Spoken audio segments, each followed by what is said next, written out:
Perkenalkan nama saya Ramadhani Yohana Surmin dari kelas IMC 418 mata kuliah Perekonomian Indonesia. Pada kesempatan kali ini saya akan mempresentasikan mengenai utang negara dan pembangunan infrastruktur. Latar belakang dari analisis presentasi ini yang pertama itu adalah kebutuhan infrastruktur Indonesia yang jauh melampaui kapasitas APBN sehingga pemerintah mengandalkan utang baik SBN maupun pinjaman luar negeri untuk membiayai pembangunan. Yang kedua itu rasio utang pemerintah terhadap PDB mencapai 40,8% pada triwulan 1 2026, naik dari 40,5% di akhir 2025 yang mendekati ambang psikologis 40% yang dijaga sejak 2006. Yang ketiga itu yaitu pemerintah menghadirkan skema alternatif KPBU dan perluasan mandat dan antara agar pembiayaan infrastruktur tidak sepenuhnya bergantung pada utang konvensional. Selanjutnya adalah kerangka teori mengenai analisis ini. Yang pertama itu adalah teori Keynesian. Ya, teori Keynesian menyebutkan bahwa belanja pemerintah termasuk yang dibiayai utang berfungsi sebagai instrumen countercyclical untuk mendorong permintaan agregat. Belanja infrastruktur memiliki efek pengganda atau multiplier besar, menciptakan lapangan kerja langsung pada konstruksi, efek berantai pada sektor pendukung, dan serta menurunkan biaya logistik jangka panjang. Yang kedua itu adalah Richardian equivalence.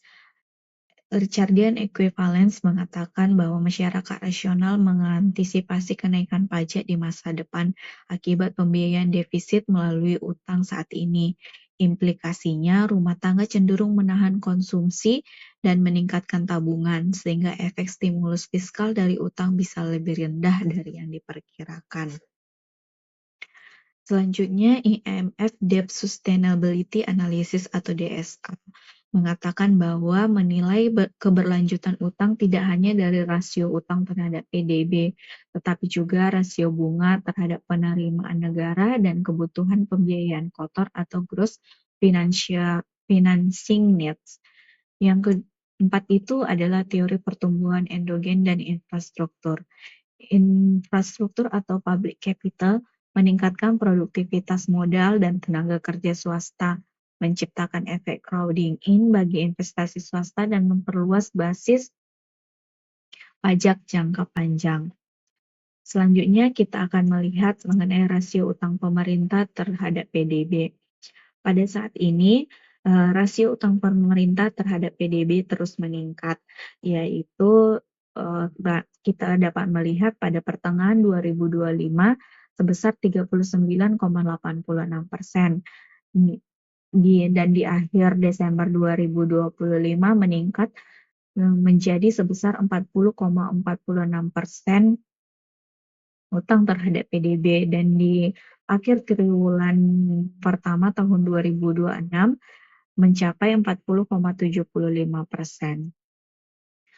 Posisi utang pemerintah per 31 Maret 2026 ini sebesar 9.920,42 T, yaitu sekitar 40,75% terhadap PDB. Sedangkan batas maksimum menurut Undang-Undang Keuangan Negara rasio saat ini masih di bawahnya, yaitu sekitar 60% dari PDB.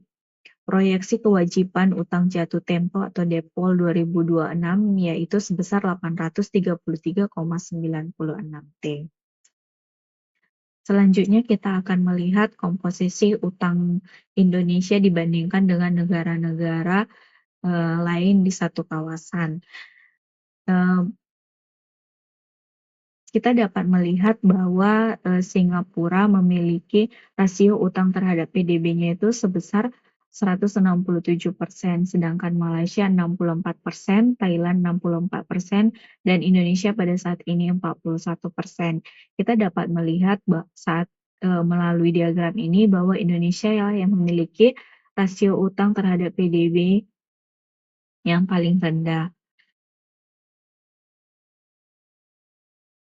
yang paling rendah. Meskipun demikian, sejumlah lembaga analisis independen seperti Institute for Development of Economics and Finance memperingatkan munculnya resiko default pada 2026, yaitu kewajiban utang jatuh tempo yang mencapai 833,96 triliun. Sehingga penilaian keberlanjutan utang tidak dapat lagi hanya mengandalkan rasio stok utang terhadap PDB, melainkan juga perlu mempertimbangkan dinamika arus kas dan beban pembayaran bunga, sejalan dengan kerangka IMF Debt Sustainability Analysis yang dijelaskan pada bagian sebelumnya.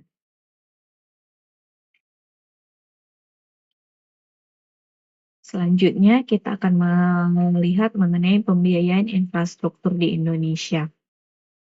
APBN 2026 dirancang dengan postur ekspansif namun terukur. Total belanja negara dialokasikan sebesar 3.842,7 triliun dengan defisit sebesar 689,1 triliun atau 2,68% terhadap PDB. Kebijakan fiskal tahun ini difokuskan pada 8 agenda prioritas atau astacita, yaitu ketahanan pangan, ketahanan energi, makan bergizi gratis, pendidikan bermutu, kesehatan berkualitas, pembangunan desa atau koperasi, pertahanan semesta, serta akselerasi investasi dan perdagangan global. Infrastruktur pada dalam pengertian fisik tidak lagi menjadi prioritas tunggal seperti pada era sebelumnya, melainkan terintegrasi ke dalam agenda ketahanan pangan dan energi, serta akselerasi investasi, misalnya melalui pembangunan infrastruktur logistik, seperti pelabuhan dan kawasan industri. Kesenjangan antara kebutuhan investasi infrastruktur senilai 10.146 triliun untuk periode 2025 sampai 2026 dengan kapasitas fiskal pemerintah pusat dan daerah yang hanya mampu menutupi sekitar 40%, menunjukkan bahwa strategi pembiayaan konvensional berbasis APBN semata tidak lagi memadai. Pemerintah dengan demikian dituntut untuk mengembangkan skema pembiayaan kreatif dan inovatif, termasuk kerjasama pemerintah dengan badan usaha atau KPBU, optimalisasi peran danantara, serta disverifikasi instrumen utang, seperti rencana penerbitan Panda Bond yang berdenominasi renminbi yuan di pasar Cina pada semester 2 di 2026. Selanjutnya adalah mari kita melihat mengenai tekanan yang perlu diwaspadai di tengah kondisi rasio utang Indonesia terhadap PDB saat ini. Yang pertama itu adalah mengenai rasio beban bunga.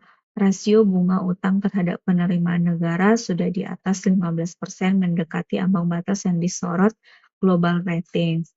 Yang kedua itu adalah Depol 2026, yaitu kewajiban jatuh tempo senilai 833,96 triliun yang menuntut strategi refinancing yang cermat. Yang ketiga itu adalah ruang fiskal yang menyempit. Belanja rutin dan program prioritas baru berpotensi menggeser porsi belanja modal infrastruktur. Yang keempat itu adalah efek Richardian equivalence. Ekspektasi kenaikan pajak di masa depan dapat menahan konsumsi dan investasi swasta saat ini. Yang kelima adalah ketidakpastian eksternal. Selanjutnya adalah ketidakpastian eksternal, yaitu ketegangan geopolitik dan volatilitas pasar global dapat menaikkan biaya penerbitan utang baru. Yang terakhir adalah risiko tata kelola proyek, yaitu pergeseran prioritas ke proyek non-ekonomis, menuntut kelayakan atau visibility yang lebih ketat. Selanjutnya kita akan melihat mengenai analisis peluang yang dapat dioptimalkan dari kondisi saat ini. Yang pertama itu adalah ruang fiskal relatif sehat. Rasio utang lebih kurang 41% PDB, masih jauh di bawah batas 60% dan lebih rendah dari Malaysia, Thailand, dan Singapura. Yang kedua itu adalah struktur utang aman, yaitu 9,98% ULN pemerintah berjangka panjang, 87% total utang berbasis SBN domestik, yaitu yang minim resiko rollover. Yang ketiga itu adalah kepercayaan investor terjaga. Rasio penyerapan lelang SBN naik dari 30,85% pada 2025 menjadi 48,65% pada Mei 2026. Selanjutnya adalah diversifikasi pembiayaan.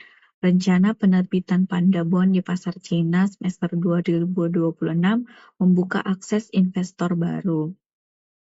Yang selanjutnya adalah efek pengganda pertumbuhan. Infrastruktur produktif mendorong crowding-in investasi swasta dan memperluas basis pajak. Yang terakhir adalah skema pembiayaan inovatif. Optimalisasi Danantara dan KPBU mengurangi tekanan langsung pada APBN untuk proyek strategis. Selanjutnya adalah rekomendasi kebijakan, yaitu 6 langkah strategis ke depan yang dapat dilakukan. Yang pertama itu adalah memprioritaskan proyek infrastruktur berbasis kelayakan ekonomi yang ketat dan fokus konektivitas dan logistik. Yang kedua adalah perluasan basis penerimaan negara, target tax ratio 10,5% dari realisasi 2025 sebesar 9,31%. Yang ketiga itu adalah mengembangkan skema pembiayaan kreatif KPBU Danantara dan diversifikasi instrumen seperti Panda Bond. Yang keempat adalah mengelola profil jatuh tempo utang secara proaktif untuk memitigasi resiko default 2026. Yang kelima adalah memperkuat transparansi dan akuntabilitas pengelolaan utang untuk proyek strategis nasional. Yang keenam itu adalah memonitoring rasio beban bunga terhadap penerimaan agar status investment grade tetap terjaga. Demikianlah presentasi yang dapat saya lakukan. Apabila ada kesalahan kata, saya mohon maaf. Dengan demikian, saya mengucapkan terima kasih.